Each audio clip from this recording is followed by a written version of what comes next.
nggak cuma di Jepara, Kendal juga bisa. Kalau santri kebanyakan ngaji lah, oke ngaji bagus, ya juga ngaji, oke bagus. Kalau ditambah dengan ada punya usaha itu kayaknya lebih afdol. Ya, alhamdulillah mulai dari situ saya sudah bisa masuk di Hong Kong terutama, ya di Hong Kong. Itu kali pertama Mas? Kali ya, ekspor pertama ke Hong Kong. Wow. Ekspor pertama ke Hong Kong, terus di Taiwan, Malaysia, Brunei yang terakhir.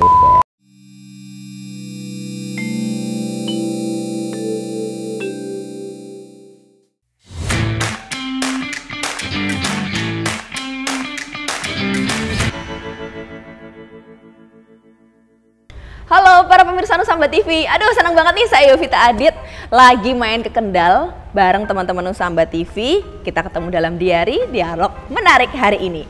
Dan bisa dilihat kan di belakang saya ini ada sebuah produksi ya, pabrik produksi rebana yang terkenal di Kendal. Yes, bener, Istana Rebana Kendal. Dan hari ini udah ada sama saya nih ownernya yang masih muda, cakep, semangat dan juga berbakat yang pasti akan menginspirasi kalian semua. Mas Najib, hai Mas. Ya. Iya. Assalamualaikum. Waalaikumsalam warahmatullahi wabarakatuh. Mas, sehat Mas? Alhamdulillah. Ya sehat. menyenangkan. Berkah, barokah. Iya. Mas, cerita dong Mas ke pemirsa. Dulu zaman SMA gimana sih? Ya, ini waktu dulu SMA itu pertama ngelatih ya. Ya, ngelatih dulu, setelah pulang sekolah langsung latih, setelah pulang sekolah langsung latih sampai kemana-mana. Jadwal 1 minggu itu hampir penuh. Wah, selama melatih terus 1 Mas? minggu, iya, selama 1 minggu. Nah setelah itu ada salah satu grup yang rebananya itu rusak untuk mau diservis. Untuk mau diservis ya saya itu dipasai untuk nyervis itu. Nah, Udah Mas, ngelatih, iya. nyervis nih. Nah, nyervis itu Rezeki banget ya Mas ya skillnya. Terus Mas, terus. Servis itu dibawa ke Jepara. Waktu dulu saya itu pakai sepeda motor, Kendal Jepara, itu bawa servisan 1, 2 itu langsung tak bawa sampai Jepara. Nah setelah sana saya itu cuma lihat-lihat produksinya. Produksinya di Jepara itu, oh kayak gini ternyata produksi rebana itu kayak gini. Nah, saya itu di sini ada sebuah pikiran kalau buka seperti ini di Kendal itu peluang karena di Kendal memang belum ada, satu-satunya belum ada di Kendal. Itu pikiran zaman SMA Mas? Iya, itu pikiran luar zaman. biasa loh pemirsa. Memang belum ada omongan yang yakin, itu omongan kosong ya kayaknya. Tapi pada waktu itu ya memang mantep gitu kan, mantep. Yang penting yakin lah gitu, tetap berusaha kan gitu. Salah satunya untuk mengejar kesuksesan kan kita harus mau berusaha, bersusah payah dulu ya. Setuju.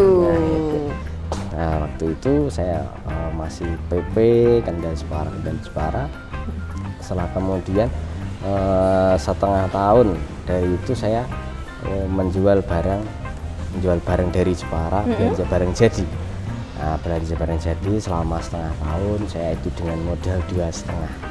Ya waktu itu 2,5 saya untuk modal untuk beli 1 set, terus 2 set itu terus menerus selama itu setengah tahun.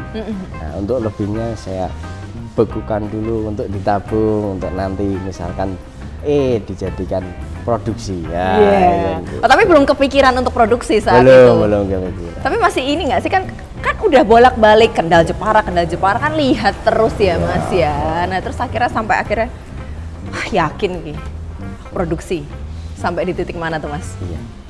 Ya kalau melihat di situ saya yakin bisa produksi karena ibaratnya orang itu aja bisa, masa saya enggak bisa kan? Oh gitu. Pikirannya saat di Jepara ya berarti waktu itu. Biasanya kayak gitu. Yang penting yakin aja lah kan gitu. Nah waktu itu saya mulai produksi 2014 akhir.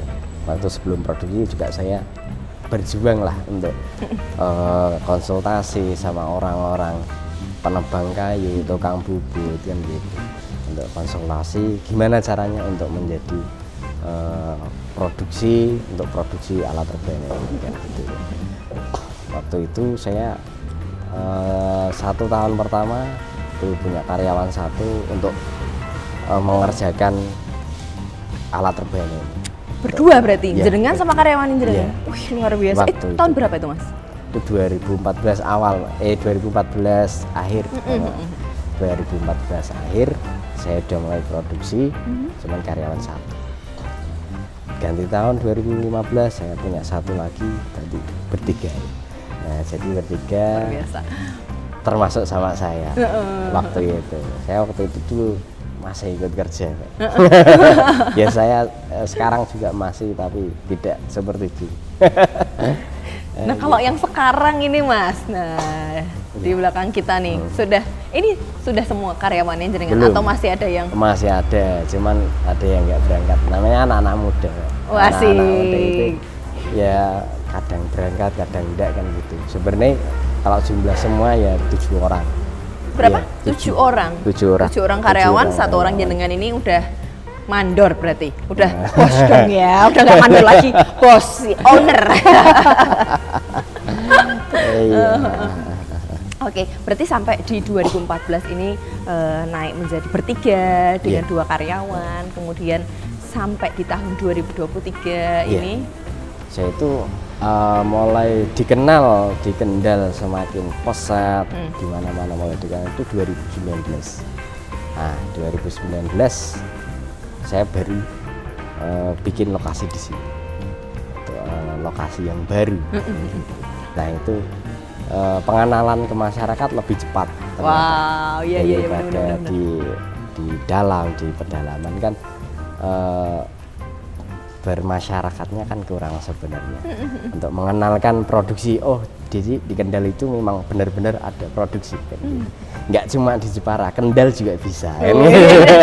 Nah, pemirsa ini ada cerita unik ya. Jadi katanya dulu itu hampir di PHP sama produsen yang di Kendal atau bukan, yang di Kudus ceritanya ya kan. Jadi sempat berguru ya saat Iya. itu, sempat berguru, kemudian akhirnya ketemu dengan satu orang yang klik. Nah, dikiranya bercanda, tapi beneran dikirimin 1 truk bahan ya Mas ya. Itu Iya. gimana ceritanya? Ya itu memang bos yang memang saya percaya sampai saat ini ya Mbak ya. Dulu itu ketemu beliau itu jam 2 malam karena saya itu ditugaskan memang dari salah satu pengrajin itu menugaskan saya, sudah jatahnya kamu ini produksi, nggak cuma beli bahan, nggak cuma beli barang jadi untuk menjualkan. Sekarang udah jatahnya kamu itu produksi. Nah, saya ketemu sama beliau itu jam 2 malam. Jam 2 malam saya berkomunikasi, bertukar pikiran kan gitu. Gimana sih caranya untuk menjadi pengrajin itu? Nah, itu ternyata ada tahap-tahapnya dan prosesnya itu sangat luar biasa. Oh, yes. Nah, yang paling penting ada sebuah keberanian di situ. Kan, gitu. Nah, saya kira itu memang dulu itu bercanda. Padahal ya saya itu sudah menyiapkan anggaran untuk separuhnya dari total semua kan. Wih, Gitu. padahal wes beneran ya. Iya. Ini udah yakin banget ceritanya. Nah, saya itu cuman kok sampai jam ini kok belum ada kabar-kabar dari sana, berarti ini mungkin nggak jadi untuk kesini kan gitu, kayak di PHP kan gitu.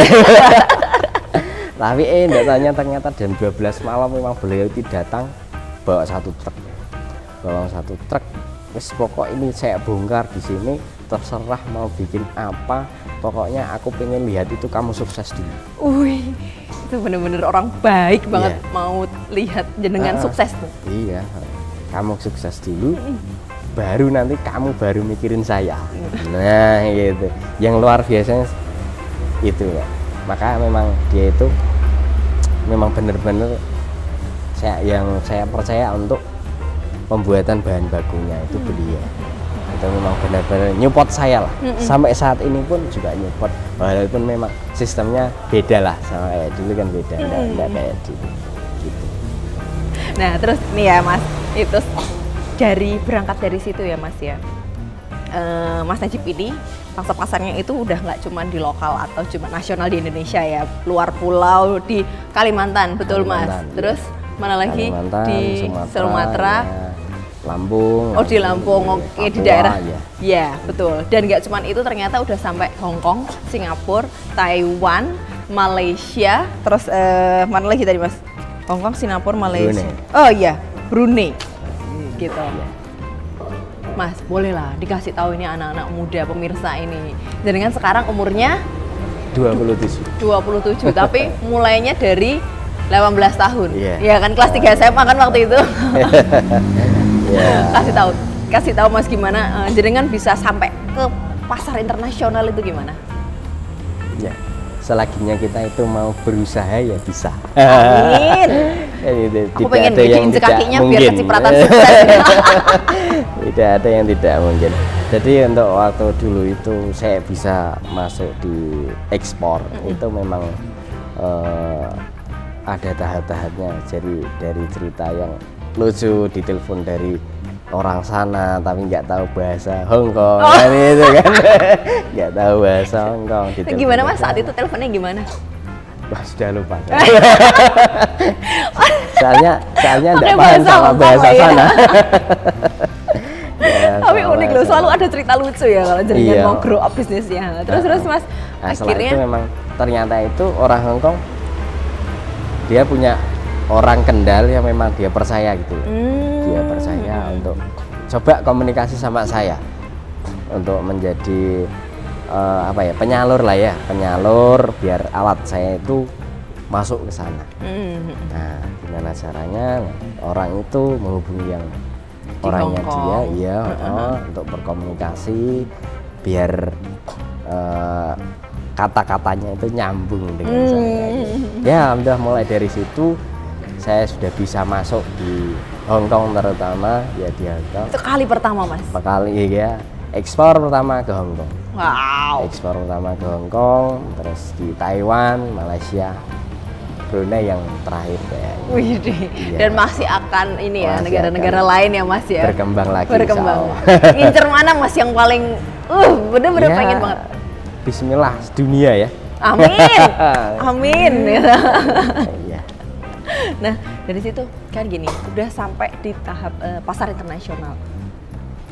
Kemudian berbicara soal COVID. Kemudian tadi Mas juga cerita kalau misalkan hujan atau panasnya kurang, itu kan juga akan mempengaruhi proses produksi. Nah, gimana Mas? Gimana menghadapi yang masa COVID pada saat 2020 ya? Saat itu. Iya. Pada saat COVID itu tetap berjalan, tetap berjalan. Cuman kita itu mengurangi karyawan. Nah, jadi pada saat itu sudah berapa? Kalau pas waktu COVID itu berarti masih 5. Masih 5. Ya, waktu COVID masih 5. Nah, itu tetap karyawan tetap berjalan, cuman dikurangin dan dibuat shift. Nah, ada sekarang itu berangkat, besok yang sudah berangkat tidak berangkat, yang belum berangkat sekarang berangkat. Nah, diselang-seling baik. Karena ya juga waktu itu memang kayak perkumpulan pun tidak boleh, ya kan? Perkumpulan tidak boleh, kan permintaan kan juga tidak seperti hari-hari biasa. Tidak seperti hari-hari biasa, ya ada permintaan, cuman ya tidak 100% lah. Mungkin jadi 40%. Yang penting alhamdulillah tetap ada untuk masuk. Oke, tetap ada. Gitu. Kira-kira turun sampai berapa persen gitu Mas? Sampai 40% itu 40% per biasanya pesan berapa, terus ini cuman berapa? Iya. Ya ibaratnya kalau pesan di 20 ini masuknya di 7. Ya, gitu. Bertahan sampai tahun berapa Mas itu? Ya selesai COVID. 2022 atau ya, 2021? 22. Oh, 2022. Ya, 22 saya udah alhamdulillah pulih kembali. 2022. Untuk ekspor sementara waktu itu belum bisa. Karena dibatasi juga ya dari pemerintah ya. Terus memang agak sulit untuk proses packing, dan pengirimannya di kargo itu banyak persyaratan. Yang pertama memang kayu itu tidak boleh ada hewan satupun seperti semut, itu tidak boleh ada yang nempel di situ. Kan kalau di airport masuk di scan. Oh iya betul, masuk ke X-ray-nya. Nah, itu dan kalau ketahuan benar-benar harus dibongkar. Iya harus bongkar. Memang harus packingnya di airport. Yang banyak peraturan, mau masuk di airport juga antigen apalah gitu. Iya benar. Pada masa itu ya. Pada masa itu. Sangat mencekam ya, padahal hanya untuk ini ya, melancarkan ekspornya ya. Iya. Gitu. Terus tadi soal cuaca Mas. Oh iya. Soal cuaca, cuaca memang bisa memperlambat produksi dikarenakan proses finishing kayu, pengeringan kulit itu memang butuh cuaca yang cerah, panas, walaupun kita itu untuk pengepresan kulit sudah pakai oven, tapi tetap lebih maksimalnya kalau memang cuaca itu panas. Itu lebih maksimal, lebih cepat untuk jadi, finishing juga lebih cepat ya, ini kan finishing semua. Nah itu lebih cepat. Tapi kalau mendung, nah itu 50% untuk 1 hari kering. Oh, kalau misal gini, ini Mas, tadi kan kita datang panas. Nah saat ini kan cuaca terpantau mendung. Kalau ini aman lah kayak gini. Yang paling penting setengah hari ada panas, aman. Tapi kalau 1 hari full cuman mendung tapi nggak hujan, itu tetap kurang maksimal untuk hasilnya. Oh, misal dijemur juga kurang maksimal hasilnya? Kurang maksimal. Kurang maksimalnya apa? Lama untuk prosesnya. Lama untuk proses, finishing juga nanti lama, dan nanti untuk menunda untuk pengiriman. Oh iya, itu berdampak pada kesana ya. Nah terus gini, nunda pengiriman. Nah saya tuh jadi penasaran ya. Dalam 1 bulan ini Mas Najib menerima pemesanan berapa banyak? Kalau 1 bulan dari keseluruhan kurang lebih ya di 200 set. 200 set? Iya. 1 setnya 9? 1 setnya 9. Bayangin kan? Jadi kalau misalkan ya para pemirsa ini kalau mau pesen ya, pesan satuan boleh ya Mas ya? Boleh. Boleh pesan satuan, boleh pesen 1 set lebih boleh lagi. Lebih mantap. Mas, kalau platformnya itu customer boleh datang ke sini atau ada online atau gimana? Bebas, bisa untuk ke sini datang. Biasanya memang kebanyakan ke sini soalnya sekalian pilih-pilih sama konsultasi tentang alat rebana kan gitu, lebih nyaman. Kalau online memang untuk pengiriman luar kota, yang masuk itu memang harus online. Jadi tidak mungkin untuk ke sini. Gitu. Yang memang langsung ke sini itu ya ada beberapa lah. Dari Bali itu ada yang pernah langsung ke sini datang, langsung pengen beli, langsung datang ke sini kan gitu. Oh iya, kayak apa ya? Kayak pick up gitu, ngambil sendiri gitu. Mau dipaket enggak mau kan gitu kan. Iya. Kalau saya sih oke-oke aja, mau ke sini boleh, kirim boleh. Asik. Yang penting sama-sama nyaman. Bener juga. Dan kabarnya ya, untuk pengiriman ke luar negeri katanya dulu sempat terhambat dan akhirnya sekarang udah bisa kerjasama sama salah satu maskapai di Indonesia untuk kargonya. Ya bener-bener Mas, bener? Ya, bener. Terus sekarang sama Garuda Kargo. Oke, jadi bekerja sama. Kerjasama, jadi di situ ada dikasih keringanan. Nah, dikasih keringanan ya 50% tergantung pengirimannya. 50% jadi Istana Rebana sudah punya nama di sana. Nah, untuk mempercepat, mempermudah untuk pengiriman ekspornya. Salah satu begitu. Oke, nah tadi kan di awal kan saya bilang ya, membuat istana sendiri dan namanya adalah Istana Rebana. Nah, pemirsa ini juga penasaran Mas, kok namanya Istana Rebana Kendal gitu loh. Istana Rebana. Ya, kalau kayak pegah banget ya, wah ini pasti keren banget. Nah, padahal waktu dulu memang enggak punya pikiran kalau akan segede ini. Akan segede ini. Kayak istana gitu. Iya, proses produksinya besar. Memang dipancing dulu dengan nama dulu, Istana Rebana. Memang waktu dulu memang kayaknya asing gitu ya. Untuk membuat nama Istana Rebana itu memang banyak prosesnya itu.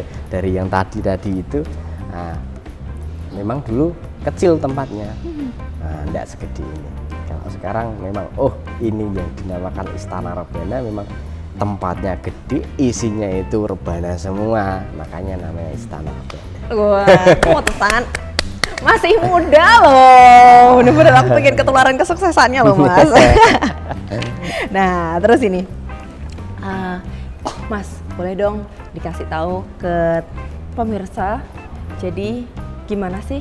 Ini pesan-pesan ya untuk teman-teman yang pengen memulai usaha atau sebetulnya pengen merger nih sama Mas Najib.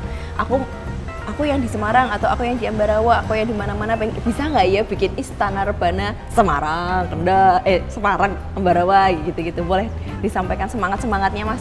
Iya, bisa. Seperti itu kan kayak modelnya reseller ya. Kalau model itu reseller, tapi juga ada yang dia orang suruh tak nyiapin tempat. Yang penting tempat, nanti nama brandnya saya, yang penting dia itu punya tempatnya, nanti barang saya yang isi. Nah, itu bisa. Yang paling penting itu ada sebuah keyakinan untuk berjualan, untuk memulai. Ya, belajar dari kesalahan itu lebih baik. Asik. Daripada udah bener tapi masih salah. Nggak apa-apa salah tapi akan menuju benar. Iya. Kan?